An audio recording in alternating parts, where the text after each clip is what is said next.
Well, ladies and gentlemen, it's my very great pleasure on behalf of the Middle East Forum to introduce Dr. Dick Davis to the Naval Academy. Dr. Davis is not only a poet in his own right of great accomplishment and emotional depth, he is one of the foremost scholars and translators of Persian poetry in the world today. He's received numerous accolades and honors to recognize his achievements, among which was selection of his translation of Ferdowsi's Shahnameh. Can I hold it up? Sure, do. Yeah. This book here as one of the 10 best books of 2006 for the Washington Post.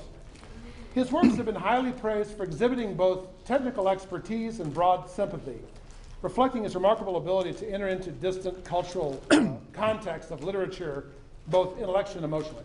Today, Dr. Davis will speak to you on warriors, Sufis, princesses, and dervishes, the complexities of Persian culture. Please join me in welcoming Dr. Dick Davis. Thank you very much.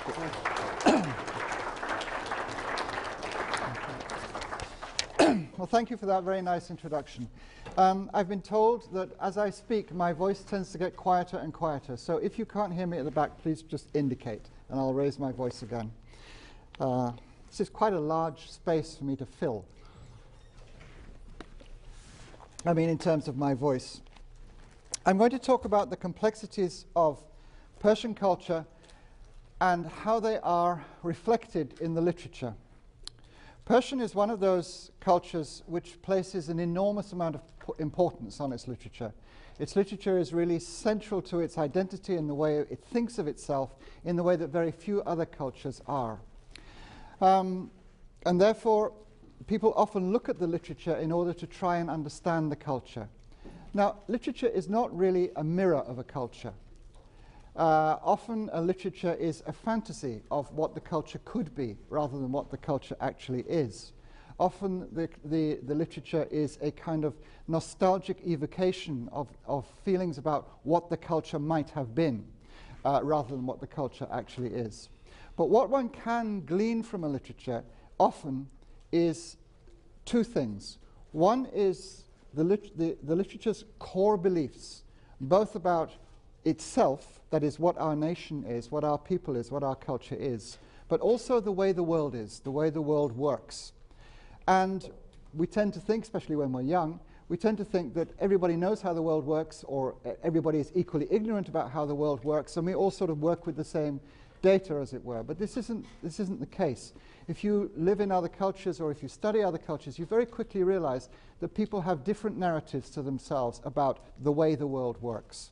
And one of the things that we can see in Persian culture is a set of narratives about the way the world works, which are rather different from the usual Western and especially United States, but also European narratives about how the way that the world works. And I'll talk about that a little bit in a moment. The other thing I said is that out of a literature, one can often get the core beliefs of a culture. By core beliefs, I mean beliefs that are very deep indeed. Beneath, in fact, conscious religion often. Certainly beneath conscious political current events from day to day or from year to year or even from decade to decade or century to century. There are kind of beliefs about the nature of things, about the nature of humanity, for example, and humanity's relationship with the divine, with God, about whether there is such a thing as destiny. If there is such a thing as destiny, what is it and how do we as a people relate to it? Those things, they often go much deeper than politics or religion, though of course the politics and religion of the country reflect those things and come out of those things too. Now those things are in some sense discernible in Persian literature, and it's those things I want to talk about to some extent today, insofar as it's possible in the short time we have together, and to talk about some of the works in which these beliefs or narratives are embodied. And I'll put some names up on the board as we go forward. The first thing to understand about Persian culture, there are two things which I'm going to say at the beginning, both of which are very obvious. And when you put them together, you get another very obvious statement, but it's a statement which people often don't think about very much and which has enormous implications for how we understand a culture. The first thing is that Persian culture is an enormously old culture. It's one of the oldest continuous cultures in the world. In that way, we can put it with Chinese culture, with Indian culture, to an extent with Greek culture, or with Hebrew culture as it appears in the Old Testament of the Bible. Those cultures, they go way back, sort of into prehistory, and there is a continuous line in those cultures from that moment until now. Other cultures, of course, they must go way back into prehistory too, but the connections have been lost. The Brits, for example, where I come from, before about the time of Christ, we know virtually nothing. There's a lot of guesses, there's a lot of archaeology, but there are no narratives, there's no stories come from those times about what we were or who we were. So our sort of consciousness, by our I mean Brit, the Brit consciousness of who we are and what we were, it doesn't go back more than 2,000 years. The Persian consciousness goes back way beyond that, a long time beyond that. Persian culture is at least 2,500 years old, and that is the kind of recorded historical culture. The prehistoric culture goes back way beyond that too.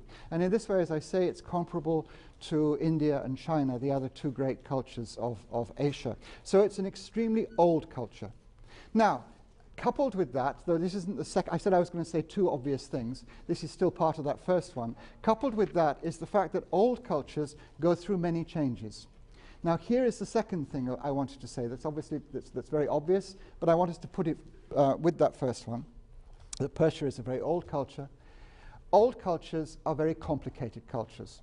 And in fact, the older a culture is, you can say, the more complicated it is. In a way, this is obvious, but it's often forgotten. Often we look at a snapshot of a culture, how it appears on the daily news, for example, and we think, oh yes, we understand that, we know what that is like. That is only true to a very superficial extent. And the older a culture is, the less true it is. It may be true for this moment, but there are so many elements in a culture apart from this moment which go toward making the culture as it exists before us today, that a snapshot tells us, in fact, very little. It doesn't tell us how the culture will act next week, never mind next year or in 10 years' time, and it doesn't tell us where the culture came from often. It's very easy to be misled by a contemporary moment in a culture. Persian culture, then, is a very ancient culture, and ancient cultures are very complicated cultures. Obviously, the result of that syllogism is that Persian is a very complicated culture. I'm going to make a rather childish analogy, but it's an analogy that always appeals to young undergraduates, so I will make it now, although I know that most of you are not young undergraduates, but even so. If somebody throws a party and makes a bottle of punch, and this party is, say, for 15, 16-year-olds, and somebody sneaks a bottle of vodka into the punch, it doesn't matter how much you dilute the punch, the vodka is still there. It might get weaker and weaker and weaker, but the vodka is still there. You can never take the vodka out of the punch, in fact. If you're going to have the punch, in some sense the vodka is there. What do I mean by that? I mean that once something has happened within a culture, no matter how much it gets diluted, as it were, it's always there. Once something has occurred within a culture, it's there forever, as it were, within the culture. Now, I said that Persian culture is extremely old. The watershed moment, the really significant moment, the moment kind of that changes everything in Persian culture and really defines modern Persian culture for us, happened 1,400 years ago, between 13 and 1,400 years ago, when the Arabs conquered Iran. Iran became a Muslim country and part of the Muslim Caliphate, as it was at that time. That's the great defining moment of Persian culture. Now, the next thing I'm going to say to you, if you know anything about Persian history at all, and I know that most of you don't, but I also know that some of you do, the next thing I'm going to say to you will be obvious to those who know about Persian culture, but I want you to think of the implications of it, especially in terms of my vodka in the punch analogy. That moment when the Arabs conquered Iran is halfway through Iranian recorded history. There is as much recorded history of Iran before that moment as since that moment. And that recorded history from before that moment is deeply, profoundly, utterly, totally present in the culture. Though that isn't terribly obvious at the moment, because at the moment we have a theocracy in Iran which emphasizes the Islamic aspects of the culture, and it therefore emphasizes the culture that was brought by the Arabs in the 7th century when they conquered the country. But that substrate, that level underneath the Islamic level, which is the pre-Islamic level, pre-Islamic Iran, there is as much pre-Islamic Iranian history, legend, narrative, stories about ourselves, who we are, where we come from, what our destiny is. There is as much of all that, the pre-Islamic stuff, as there is the Islamic stuff, though it is less obvious at the moment because of current political circumstances. But nevertheless, although it's less obvious, it does have a profound effect on the way the culture sees itself and the way the culture thinks of its place in the world, as it were. There is a text by a man called, I'm going to put this on the board because if any of you want to follow, I know you have no time to do anything. I'm told how your time is taken up completely, and and I'm also told that if I go on too long, you'll all just stand up and walk out. So I know you have no time for this, but maybe sometime in the future, if you're interested in this. There was an Italian scholar called Barzani. That's a B. An Italian scholar called Barzani, who died a couple of years ago. He was one of the greatest Western scholars of Iranian culture. He was a very great man. And he wrote a book many years ago now, sorry, not a book, an essay, many years ago in the 1960s, which was called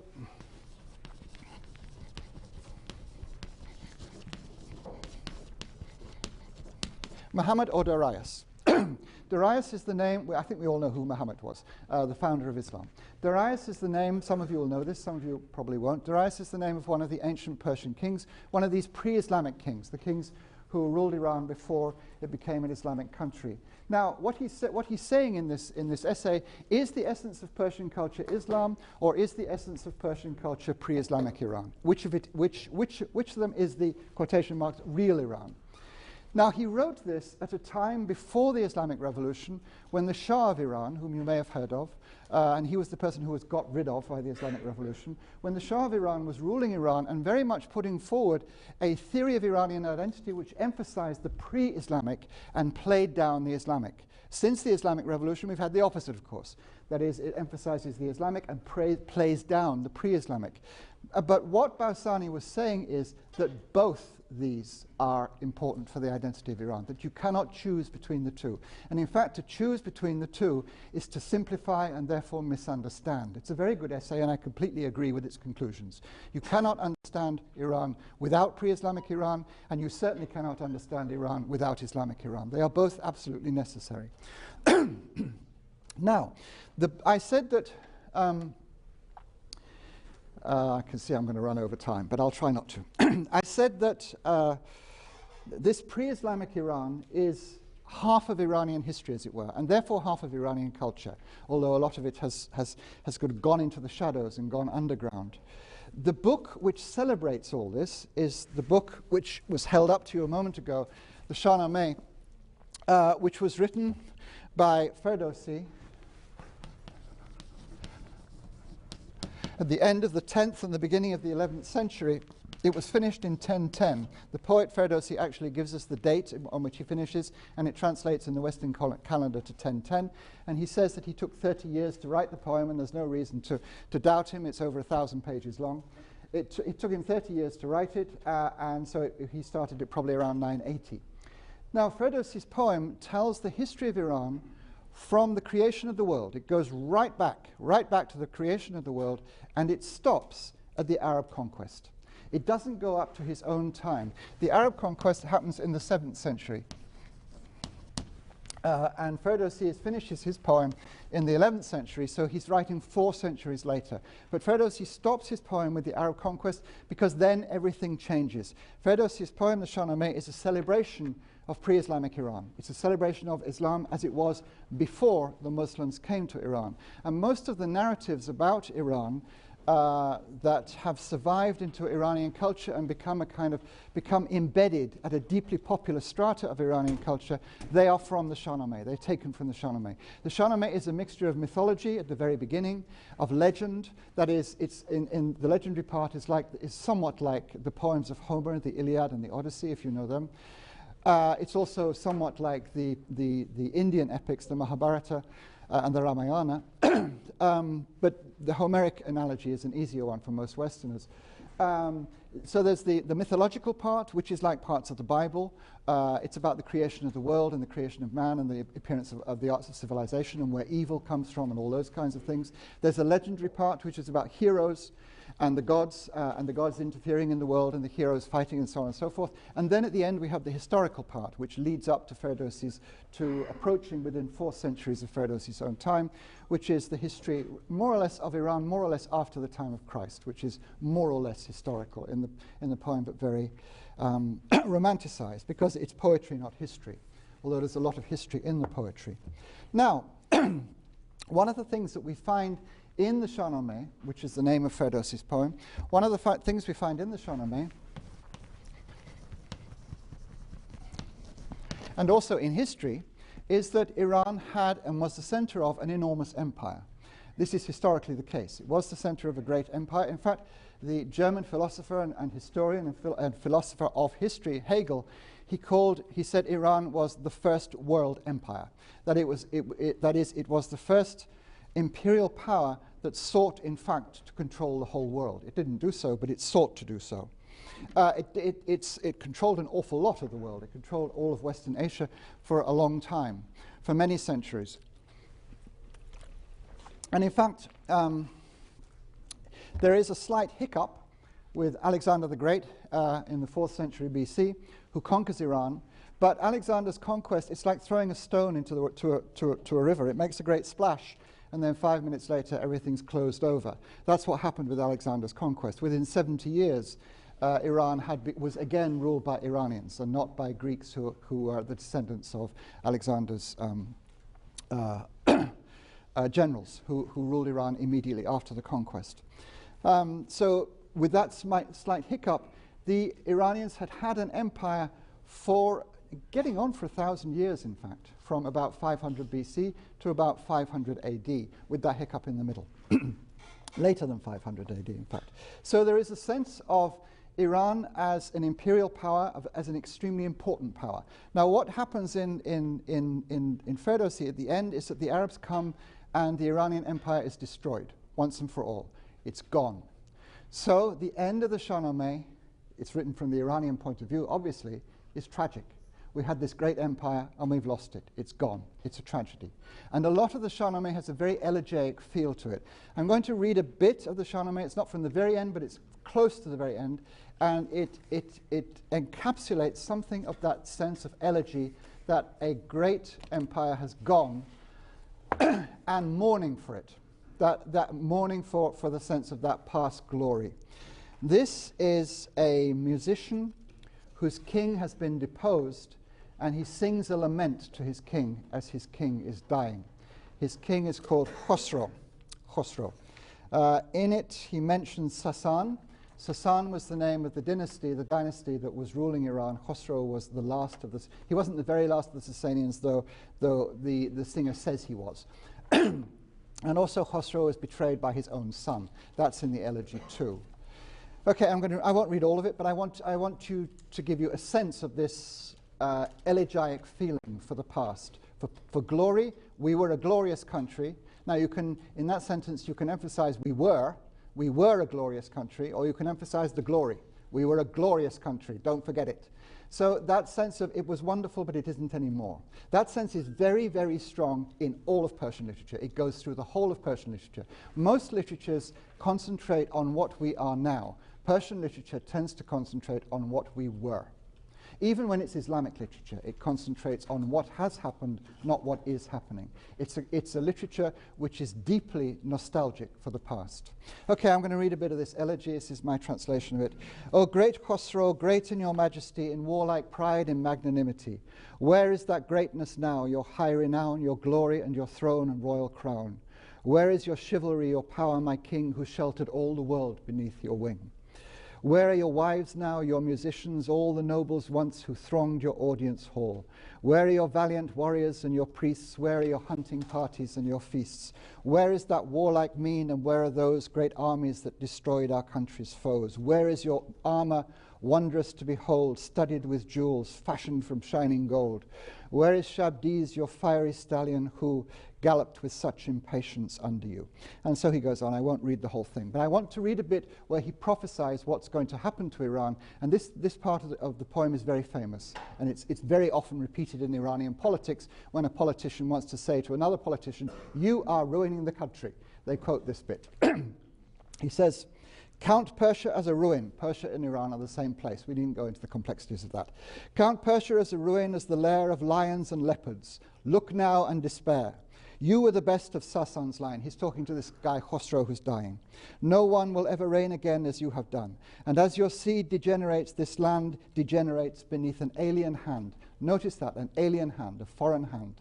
The fear of the foreign conqueror is profound and deep in Iranian culture. And it accounts for a great deal of Iranian attitudes towards the outside world. The fear of being ruled by somebody else from outside. And as your seed degenerates, this land degenerates beneath an alien hand. It is the shepherd's fault when wolves descend and ravage all the sheep he should defend. And so on. He goes on. Now, this poem celebrates pre-Islamic Iran. When we look back on the events of our own country's past, whether it's the United States or England in my case, when we look back on the events of our own country's past, we're usually pretty clear about any given event, whether it's a good thing or a bad thing. There are very few events about which we feel profoundly, completely, utterly divided. It's both a good thing and a bad thing. That sense of constant paradox about one's historical identity doesn't tend to be in most Western cultures. Now, at the end of the Shahnameh, the poem I'm talking about at the moment, the conquest of Iran by the Arabs is an utter disaster, and it's not disguised as anything else. It's a total disaster. But Iran then became a Muslim country. 96% of Iran now is Shia Muslim, and probably about 98% of it is Muslim.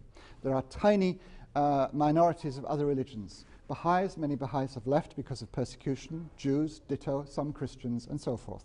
But 90-odd% of Iran, well over 90% of Iran, is Muslim. The Arabs brought Islam to the country when they conquered it. In religious terms, in terms of the belief system of most of the people of Iran, this is a wonderful event. It's a great event. But it's also the event that destroyed the ancient empire. It's a terrible event. It destroyed the empire. It brought what we think of as the true faith. It's a wonderful event. Now, as I say, in most of us, when we look at our country's history, we very rarely have to think in that double way, in fact, in that way that this is both very good and very bad. And that is exactly what surrounds this moment in Persian history, in the Persian psyche. It's a wonderful event. It's a terrible event. Now, after the conquest of Iran by the Arabs and its Islamicization, which didn't happen immediately, it took quite a long time, it took about 4 centuries in fact. But after the conquest of Iran by the Arabs and its Islamicization, the country was then conquered 4 times in 2 centuries by other peoples as well. All of them from Central Asia, twice by Turkish tribes and twice by Mongol tribes. And each time the country was overrun. And especially in the Mongol period, there was enormous destruction, enormous devastation happened. The countries were ruined, agriculture was ruined, there was wholesale slaughter, cities were leveled, and so forth. Iran went through a terrible period. Iran had been the center of an empire almost unconquered, apart from the hiccup of Alexander the Great, for 1,000 years. And then within 400 or 500 years, it's overrun 5 times, by the Arabs, by the Mongols twice, and by the Turks twice. That is, it goes from being a culture that sees itself as a victorious culture, a culture that gives laws and civilizations to other people, to seeing itself as a victimized culture, a culture which is trampled on by other peoples, whose identity is pushed down by other peoples. It's a fact that apart from a very brief moment after the Islamic conquest, or around the time of Ferdowsi, in fact, 400 years after the Islamic conquest, apart from about 100 years around that time, from the Islamic conquest until the present day almost, virtually until the present day, all the leaders of Iran, sorry, not the leaders, that's the wrong word, all the kings of Iran, the people who have been in charge of the dynasties of Iran, have not been ethnically Persians. They've been people from other ethnicities, Turk or Mongol or Arab or whatever. It is people, and often, very often at the Persian court, the language was Turkish. The court language was Turkish because it was Turkish tribesmen who were in fact the royal family. And so there is a sense, one of the things that comes out that is very strong in Iranian culture is that the wrong people are ruling the world and the wrong people are running Iran. That it shouldn't be these people running the place, it should be somebody else. Now, I've only got 5-6 minutes left, but this feeds into, very strongly, I'm really very broadly simplifying here, but I do want to give you a broad sense of how these different aspects of the culture which seem so contradictory in fact link up with each other.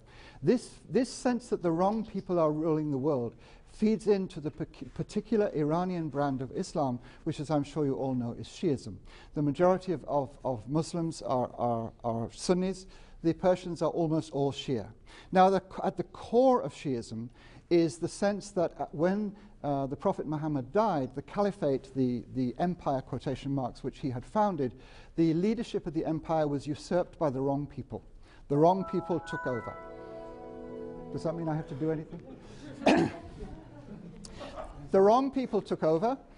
The wrong people took over, and although eventually the right people took over, even when the right people took over, they were assassinated. That is, there is a sense that, now, as I said, this sense that the wrong people are running the world, that comes out partially of Iranian political history. We ran the world and we're no longer running it. Other people are, and they're running us, and we don't like it. So that sense that the wrong people are, that comes out of history. But it is also there in the religion, and the two feed each other.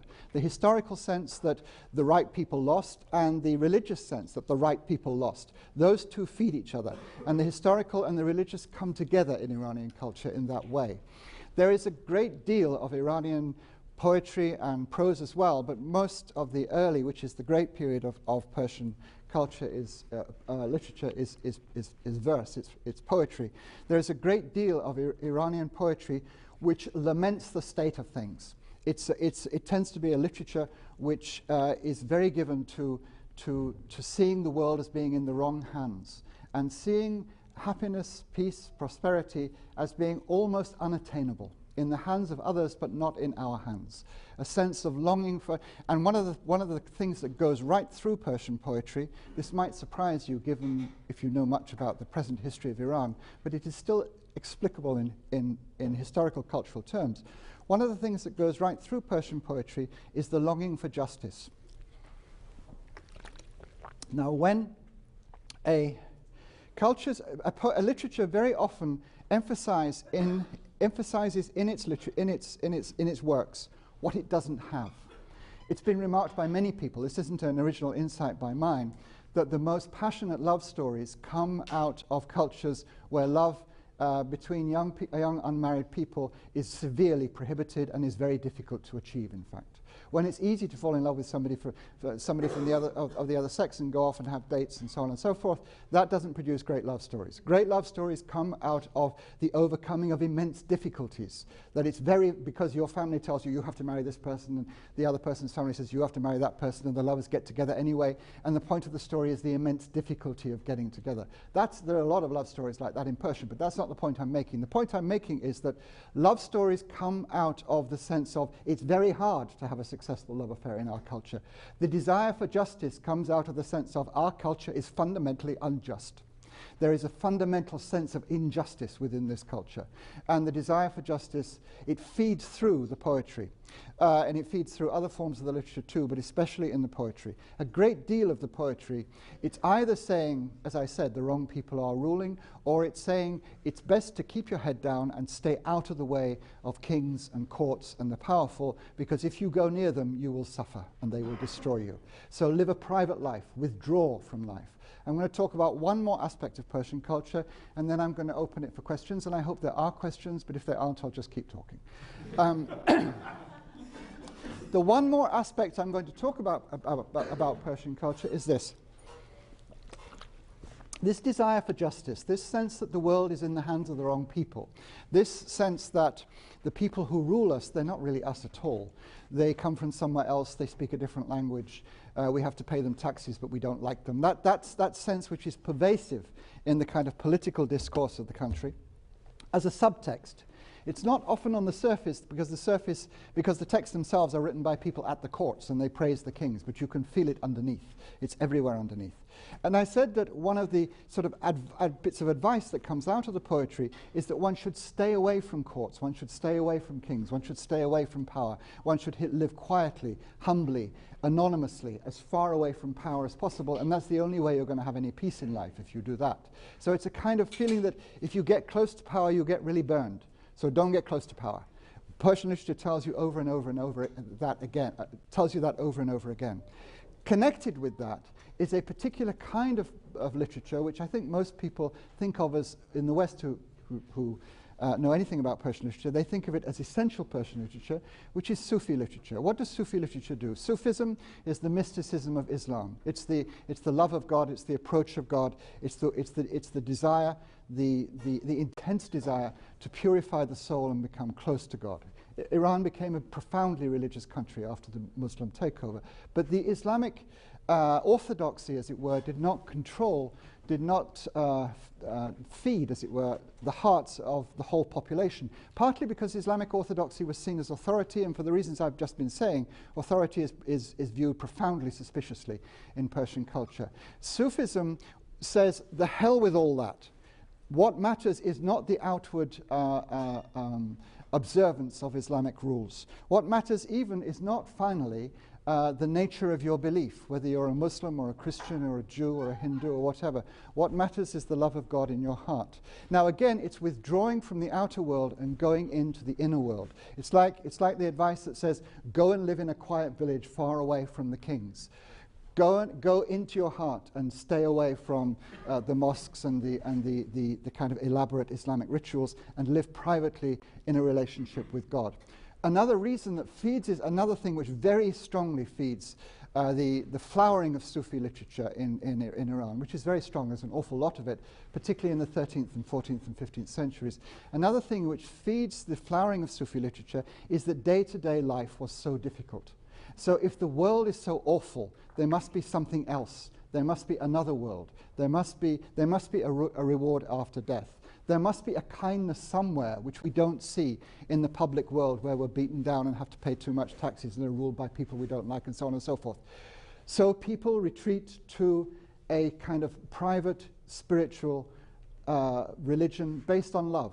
I don't want to say imaginary, but a world which is created in the mind, which is where kindness rules, where love rules, where people are supported, where goodness is rewarded instead of thrown into jail, as it might be in the real world out there, where a peasant is allowed to kind of cultivate his crops and live a peaceful, quiet life, instead of having it trampled by an invading army and then his cattle, his livestock stolen and killed and so on and so forth. So Sufism too, which is such an important part of Persian literature, it comes out of social conditions. It seems to be an entirely religious manifestation of the soul, but it's also something which has cultural, social, political causes. That is the devastation of Iran throughout much of the medieval period. It was a very hard, unforgiving culture to live in for most people. Sufism provided a kind of spiritual haven for this, a way to get away from it. I have simplified enormously, but in simplifying enormously, I've tried not to betray the culture, and anybody who knows Persian culture can produce 100 exceptions to what I've just said. But I have still tried to, in broad terms, locate some of the major themes of the literature which appear in, there's an enormous amount of Persian literature which appear sort of throughout it. One is this sense that we were a great people and somehow, for God knows what reasons, we no longer are. One is this sense that we did rule the world and now other people rule us. One is the fear of the foreigner, which comes out of repeated invasions and conquests. One is the sense that the world is being ruled by the wrong people. One is the cry for justice. Another is the retreat into the spirit, into the heart, as it were, the religious heart, in order to find a safe place for the soul, which is protected from the violence and cruelty of the world outside. Okay, are there any questions? Please ask something. Yes, the gentleman at the back. Just before class raves, you talk about Muhammad and Darius, like two separate entities, but there are a lot of dynasties in like the Darius period, like the Achaemenids during the Greeks, the Parthians during the Romans. Yes. How do you generalize, like, were they not that different, the separate cultures at the time? Oh, they were very different. Yeah, that's a very good question. Thank you for your question. The question was about the difference on the pre-Islamic dynasties. The only reason that I ran them all together was simply time. I tried to cover the whole of Persian culture in half an hour, which is tricky enough. So I just, I just ran them together because of time. But you're right, the Achaemenids who began it, they were the people who finally met their comeuppance, as it were, with ancient Greece. Ancient Greece defeated the Achaemenids and drove them, or they couldn't conquer Greece, although they conquered much of what is now thought of as culturally Greek, which is the islands of the eastern Mediterranean. They occupied those islands. They had also occupied Egypt. To the west, the Persian-Greek wars are a fundamental fact of the development of the West. But in Iran itself, and in the Achaemenid period itself, the Greek expedition was a minor thing off in Europe, which didn't matter anyway. What mattered was Asia. It wasn't as kind of decisive for the Persian Empire as it was for the development of civilization and self-consciousness about what we are over against those other people in Greece. It wasn't nearly as decisive. So that's the Achaemenids. After the Achaemenids, they are finally defeated by Alexander the Great, and as I said, it's like you throw a stone into a pond, and then after a time, you couldn't see that the stone had been there. That's not entirely true. Greek culture did have a strong influence on Persian culture for a long time after Alexander, but politically, his dynasty disappears within 70, 80 years, and the Parthians are ruling Iran. The Parthians ruled Iran for 500 years, which is an enormously long time. It's the time from Shakespeare to now, for example. It's a very long time indeed. The Parthians ruled Iran for that period, but we know almost nothing about them. We have a few coins, quite a lot of coins, in fact. We have anecdotes about them, usually by Western historians, rather than by Iranian historians. We have the Parthian shot. Do we know what the Parthian shot is? Am I allowed to ask you? Yes, what's the Parthian shot? It's where you're on horseback riding and then you shoot it backwards. Yes, it's where you're riding on horseback. The Parthians were very adept at this. They developed this technique of appearing to retreat. That is, their cavalry would attack. They lived in the saddle, people said. They were said to even sleep in the saddle. They were wonderful horsemen, and the Romans were terrified of them. They were virtually the only people in Asia who ever defeated the Romans, which they did often. Of course, the Romans often defeated them too. But the Parthians, they were wonderful cavalry. They could retreat they could fake a kind of rout that they were just fleeing for their lives. And then as they retreated, they would all swing round in their saddles and fire at the people who were coming after them, and sort of fire their bows at the people who were coming after them, and destroy them, and destroy this kind of army coming, which was pursuing them. This was the Parthian shot. They're known for that. But the Parthians have almost disappeared from the Persian record.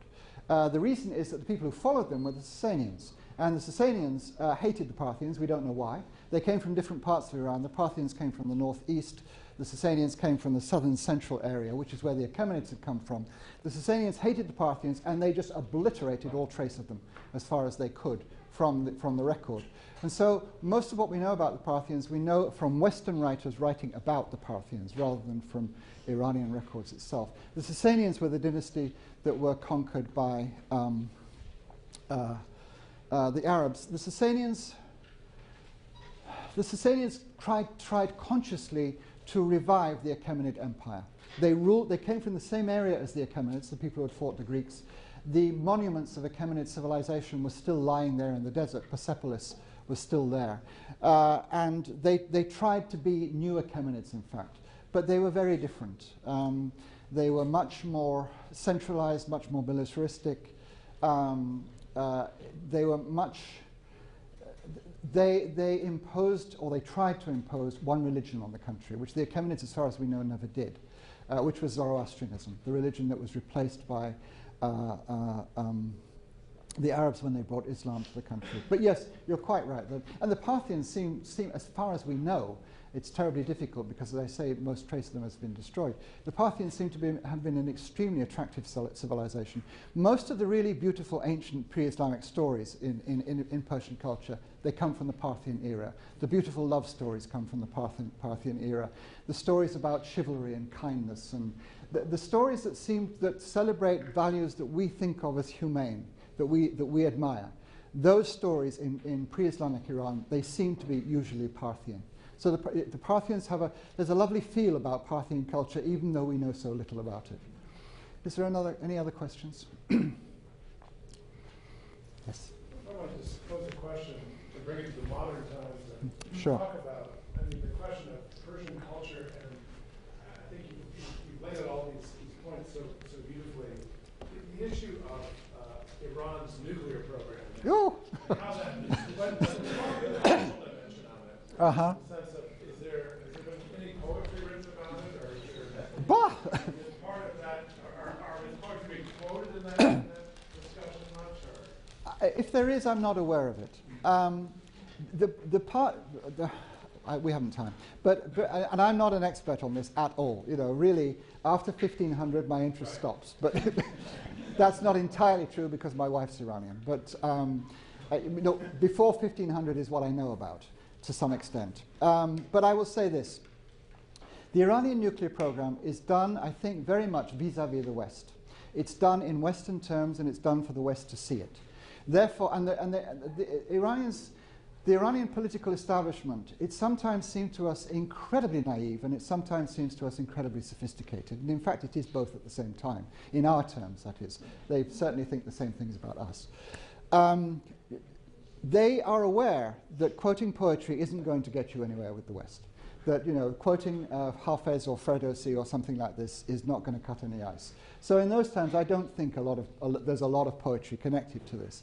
What I will say about the Iranian nuclear program is that it is a very obvious example of this sense of, if I can use a rather pompous French term, amour propre, that is this sense of one's own self-importance, and this sense that one should not be trodden on, and one should not allow the rest of the world to tread on one. This feeling, I said that there is a strand that goes right through Iranian culture. The wrong people are running the world. Now, from whatever perspective one sees the modern day world, it's clear that the United States, more than anybody else, is running it. And up to the 1950s, the feeling in Western Asia, at least, was that Britain was running it. So in that way, we're in cahoots in this. We're the baddies. The Brits and then the Americans. There is this profound sense within Iranian culture that they do not want their culture to be run by the Brits, and that was a narrative that went right through the 19th century and the first half of the 20th century, culminating in the Mossadegh crisis in the 1950s and the coup which replaced the Shah. They don't want their culture to be run by the Brits, and they don't want their culture to be run by the United States either. The nuclear program is a way of saying, you are not going to tread on our toes over this. That's why so much is invested in it. There is also the economic reason, which I think is a real economic reason. Since the Shah, who is much vilified by the present regime, but since the Shah, Iran has been very, very aware that it cannot live off oil forever. It has to diversify, it has to do other things. And that has entered the economic consciousness of the country. And this attempt to develop the nuclear program is obviously part of that. Whether it's also an attempt to have a bomb or not, I don't know. I myself, and you probably think I'm prejudiced because I'm married to an Iranian and I'm so involved with Iranian culture, and I may well be wrong, but I myself believe them when they say that they have no intention of developing a bomb. It would be suicide. It would be an absolutely idiotic thing to do, and I think they know that. And the implication is that they will drop a bomb on Israel. If they dropped a bomb on Israel, the only ostensible reason is to help the Palestinians. If they drop a bomb on Israel, they will kill every Palestinian within 300 miles. What's the point of doing it? Sorry. Sorry, I can't hear. Are there any historical roots to contemporary Iranian anti-Zionism and some say anti-Semitism? That's a very good question. If you look in the Bible, in the Old Testament of the Bible, the Jewish part of the Bible, Cyrus is seen as the Lord's anointed because he was the people who returned the Jews after they were exiled in Babylon. Cyrus conquered Babylon, and he returned the Jews to what is now Israel, and he rebuilt the temple, which had been destroyed by the Babylonians. And also, the Iranians claim that the tomb of Daniel, the Hebrew prophet, is in Iran. Also, the tomb of Esther and her cousin, I think, Mordecai. Esther and Mordecai. Their tomb, too, is celebrated as being in Iran. Since there has always been, one might as well be honest about this, there has always been a streak of anti-Semitism within Islam. In ancient Iran, In pre-Islamic Iran, I think there is no trace of anti-Semitism whatsoever. And in fact, if anything, there's a lot of evidence of the opposite of it, a kind of philo-Semitism, a kind of being on the side of the Jews against other people because they had common enemies. Their common enemy was the Babylonians. So anciently, there's no evidence of it at all. But it has been there as a strand within Iranian culture since Islam became sort of the official religion of the country. This, I think, was exacerbated by Shi'ism. Shi'ism, it has been, I don't want to use the word sect because it seems so pejorative, but Shi'ism has been a system within Islam which has always seen itself as under siege. When people feel under siege, they tend to lash out. There isn't time to go into this, unfortunately, but if one looks at Muslim-Christian relations in the Middle Ages, the Muslims were certainly the top dog in terms of civilizations. The Islamic world was far richer than the Christian world. It had much more luxury. There was a longer life expectancy. It was much cleaner to begin with. You had a much better time if you lived in the world of Islam than if you lived in the Christian world, say in the 11th, 12th centuries, in that period. In that period, Christianity is violently, profoundly anti-Islamic. Islam just doesn't give a damn about Christianity. If you want to be a Christian, fine, it's your business. That is, Christianity felt profoundly under threat from Islam, and therefore it was profoundly anti-Islamic in the Middle Ages. The same thing has happened in the modern world. The Shia, this is less so since the Islamic Revolution, but it's still there as a kind of hangover.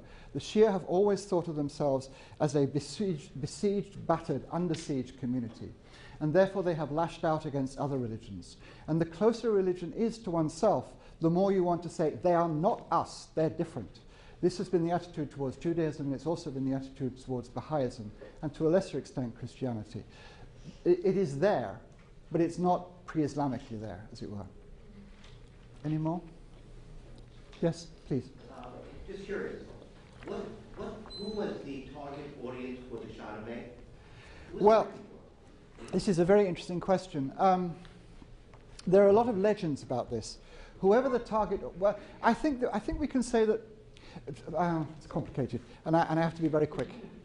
Ferdowsi lived in this period. His king, when he was a young man, his king was a person who belonged to a dynasty called the Samanids, who only ruled for a very short time in northeastern Iran for about 100 years. What the Samanids did was they tried to revive pre-Islamic culture, Iranian culture, within an Islamic context.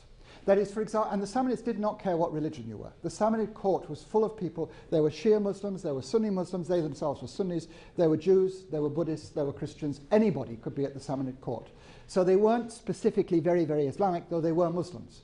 They weren't Islamic to the point of saying nobody else can have court positions, for example, which a lot of Islamic states did at that time.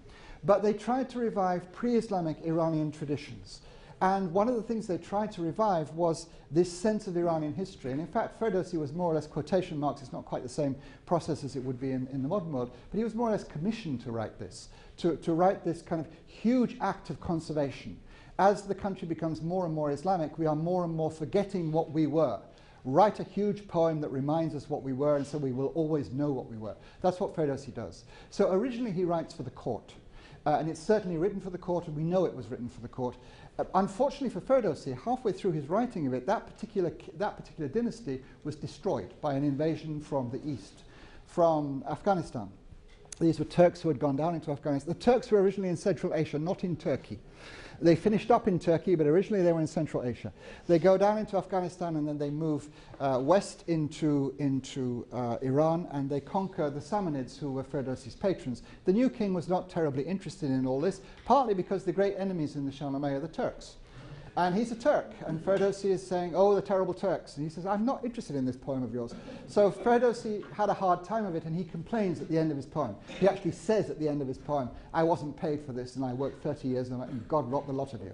He's very angry at the end. But although it was written for the court, it immediately became a popular poem too. And we know this because there are many, many folk stories that are offshoots of the Shahnameh, and there were many, many sort of inserted episodes into the Shahnameh. The Shahnameh begins as a poem of 40,000 lines. After about 400 years, it becomes 60,000 lines because people kept adding bits to it. It was so it existed at a court level, but it also existed at the popular level. And in fact, it is the great popular set of narratives within Iranian culture, which isn't an Islamic set of narratives. It's the great non-Islamic set of narratives. I think there's time for one more question if anybody has it. Yes? You mentioned some themes, the post-Islamic attitude, it was like the Barzani War. So what are some themes from the pre-Islamic? Sorry, I missed the crucial bit. What are some of the themes from pre-Islamic literature? The themes from pre-Islamic literature, well, we don't have any pre-Islamic literature. But what we have is literature which records the pre-Islamic stories. That's in the Shahnameh, for example. There is the most marvelous, it's one of the great love poems of the world. There is a most marvelous poem called Vism Ramin, which was written by a poet called Gorgani in the 11th century, which, as I say, it's one of the great love poems of the world. It's about an impossible love which finally triumphs over all impossibilities. That poem is called Vism Ramin. What you get from pre-Islamic literature is a sense from there. All these stories were written in the Islamic period, but they are recording pre-Islamic stories, stories that have been passed down father to son to son to son to son and finally reached us. What you get in those pre-Islamic stories is a sense, this will sound very sappy perhaps, but it's true, a sense that the world is young and you can do anything, that the world is sort of open and that possibilities are endless. It's almost like some modern Western literature. It's like a lot of 19th century American literature. It almost has a Walt Whitman-y feeling about it. You know, the world is out there and it's marvelous and it's wonderful and go out and enjoy it. That is very strong in these stories that come from pre-Islamic Iran. Once you get into the Islamic period and the subject matter is not these ancient stories, the world is much more a place where you have to obey an awful lot of rules. And if you break the rules, you suffer. But in those ancient stories, if you broke the rules, you triumphed. You achieved your love. You got what you wanted. Those ancient stories are very beautiful. Vism Ramin is a fantastic poem. If you like love stories, I recommend it. Well, with that, let's thank Dr. Davis.